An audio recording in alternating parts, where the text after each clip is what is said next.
អើយអោមានម្ដងថ្ងៃនេះសូមឆ្លងអើយជុំគ្នា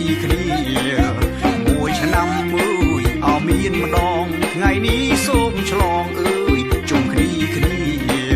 ស្រុកយើងអីលើមានផ្លូវស្រួលថាបងនេះទៅមិនយូរចោលអោជីវ៉ាស្រុកយើងអីលើមានផ្លូវស្រួលថាបងនេះទៅមិនយូរចោលអោជីវ៉ាចូលឆ្នាំអើយអោហើយណាសូមស្រស់ពុំងាទៅអោផឹកម្ដងចូលឆ្នាំអើយអោហើយណាសូមស្រស់ពុំងាទៅ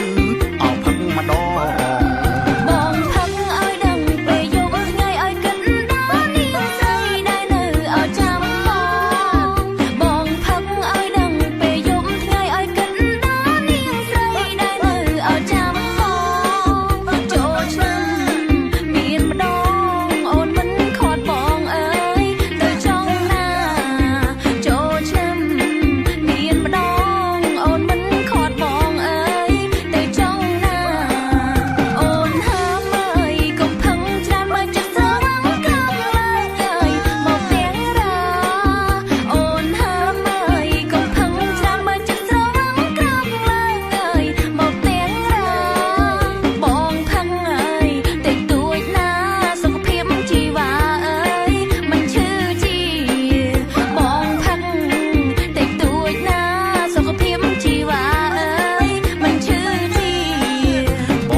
ចិត្តក